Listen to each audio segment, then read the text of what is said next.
What's up guys? Welcome to AnimeKouhai, an extension of Anime Senpai PH channel. All pieces of information are derived from the light novel. In today's video, we will continue to discuss Chapter 5, Volume 7 of the light novel, entitled Holy and Demonic Collide. This video is the third part of Chapter 5 in our Tensura spoiler video series. If you haven't watched the previous episodes, feel free to check out the links in the description below. Now, let's get to the video. From the previous episode, the blood was dripping from Garda's ear and he realized what had just happened. Shion had tossed another stone and the fist-sized stone she selected had brushed past Garda's head at supersonic speed before smashing into the tree. She had not missed her target because that ear was his target and Shion nailed it. Shion told Garde that he didn't even need his ear because he didn't bother using it. She added they better shut up and it was time to listen. The Paladins just did what they were told. Garde cursed Shion in a very quiet voice, but he couldn't bring himself to move. Renard came to realize that this monster had to be listened to. A direct hit of such strikes could potentially kill one of his men, and even spiritual armor could not protect against all physical force. Now that Shion has demonstrated her full strength, they have to accept that this isn't a bluff at all.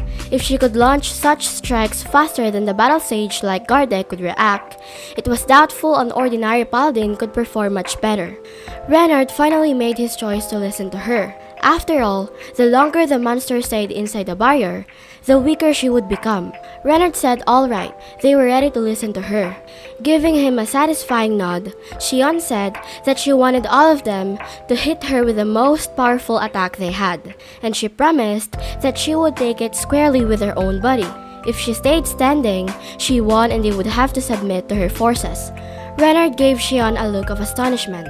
He was beginning to believe that Shion really had no intention to kill them at all, because that was exactly how Shion had been acting all this time.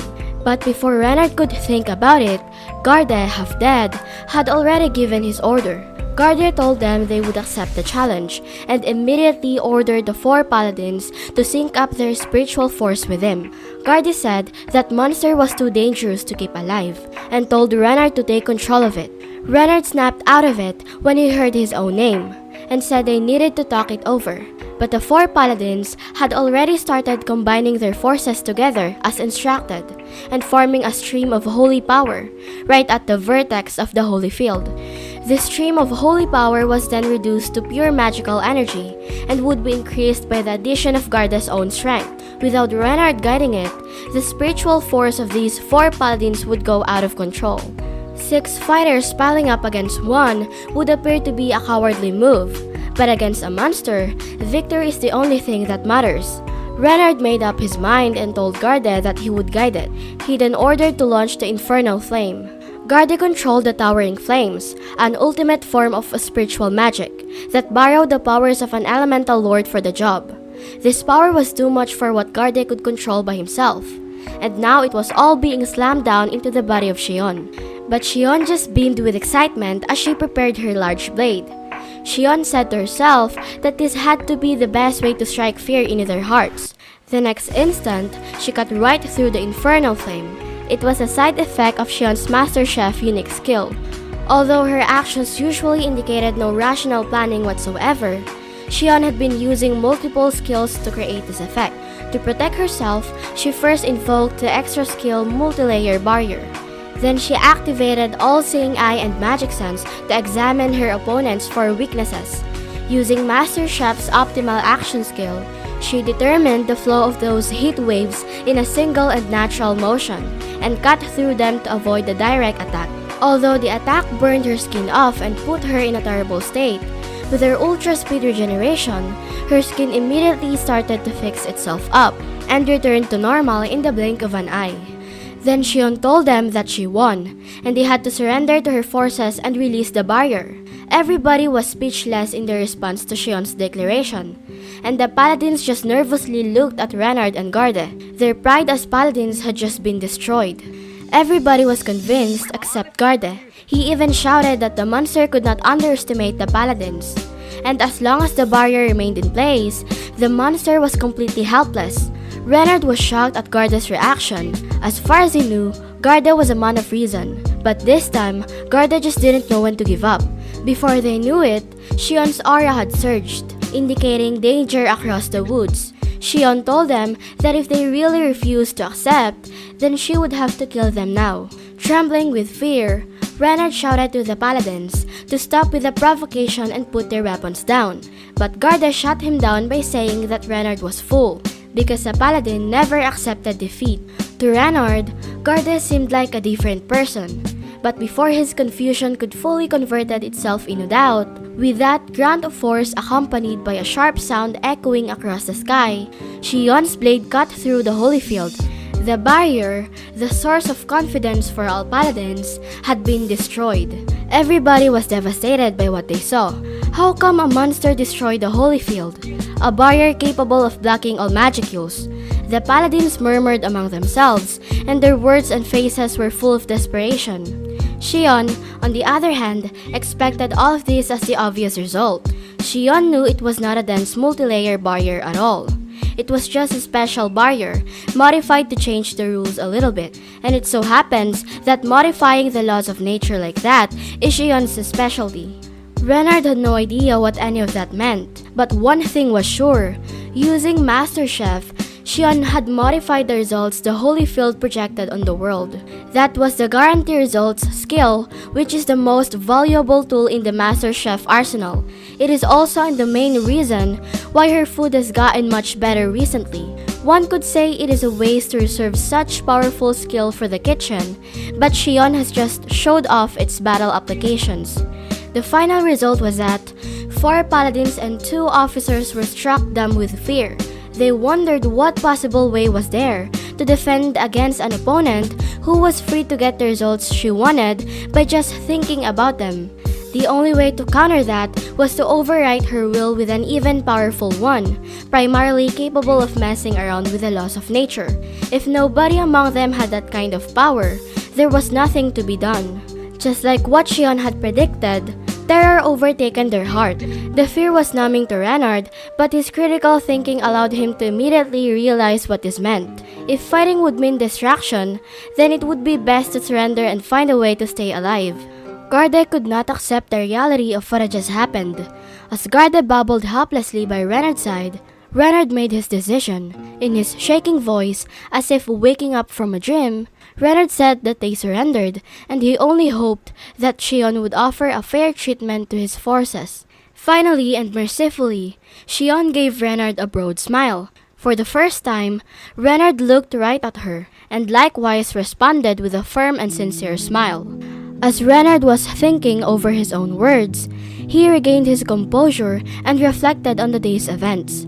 He was certain that this monster really wasn't interested in killing them. That wasn't Shion's will, but that of her master, the Demon Lord Rimuru. The story of Rimuru ordering a Demon Lord to kill Archbishop Rahim seemed a little weird to him. And come to think of it, the only reason Hinata traveled here was in hopes of building a friendly relationship with the Demon Lord. Why would Rimuru himself seek to interfere with that? If he was trying to plunge the world in war and chaos, it would make sense. But looking at Shion here, Renard could tell that wasn't the case. Renard suddenly realized that he must be the one being used here. Demon Lord Valentine took the lives of so many of his fellow classmates, and hearing that the nemesis was connected to Hinata had made him lose his critical thinking skills. Renard came to understand that it had been used by the 7 Days clergy to trick him. Reaching this point in his mind, Renard felt the blood drain from his head. He now realized that the 100 paladins he captained was nothing but a hindrance to Hinata and her mission. Stealing a glance, Renard could see Hinata facing off against Rimuru right now, and neither side seemed in the mood to talk. It was the calm before the storm. In his mind, Renard said to Lady Hinata that he was so sorry. He now knew the truth, but it arrived too late to do anything, apart from watching the battle. There was no room for Renard to intervene. And then suddenly, before Renard's eyes, Hinata and Rimuru started crossing swords. It was a stroke of luck that Hinata Sakaguchi ran into Shizue Izawa. Even if it was just for a short period, she was the only person that Hinata ever truly opened up to. In a short span of 1 month, Hinata had learned all of Shizue's sword skills. And when Hinata was done, she left. Hinata was afraid of being rejected, and seeing her father as a rival to her mother's affection, she decided to take her father out of the picture. She was afraid that she would lose the warmth she had managed to gain this one time. She was fully aware of how awkward this was, and she did it anyway.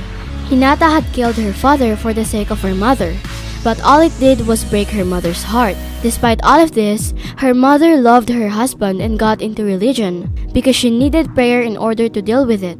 But unhappiness could not be eradicated from the world, and Hinata didn't want to admit that. She wailed at the unfairness of reality and dreamed of a world where everyone could live in peace. Just imagining that her mother hated her would rack Hinata with fear. But Hinata's presence freed her mother from the pain, and no doubt that Hinata wouldn't have to go crazy any longer.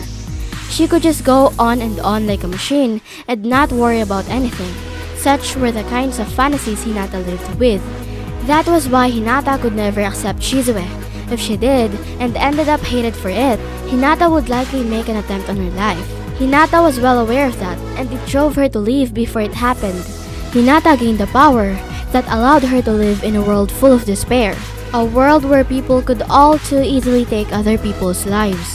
But in the midst of it, Hinata came across an incident that proved a shock to her. An incident where a calamity-class monster attacked, taking the lives of many. While others fought to keep children safe, none of them fled, as they formed the human shield to protect them. And dear Hinata thought the world was full of nothing, but people who cared only to keep themselves alive.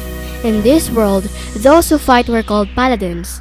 Even if it means the ultimate sacrifice, Paladins are individuals who put their lives at risk for other people. People who patrol the area around the city, shouldering the duty of protecting humankind. That way of life resonated with Hinata.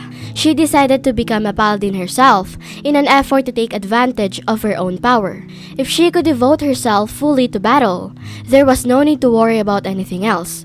In addition, it was Hinata's way of atoning for her sins. And now, 10 years later, Hinata was another protector of humankind. That's it for this video, guys. If you haven't subscribed yet, please subscribe and click the bell notification icon so you will never miss the upcoming continuation of Tensura spoiler video series. Thank you for always watching my videos and supporting my channel. Shout out to the top 10 commenters on my previous video. Shout out to Peanut, Joshua, Jamie Ira, John Lester, Ayan AMVs, Dynasty, Jericho, Joji Ray, Leo Victor Adraneda, and last but not the least, shout out to Ivan Melendrez. I'll see you guys in the next video.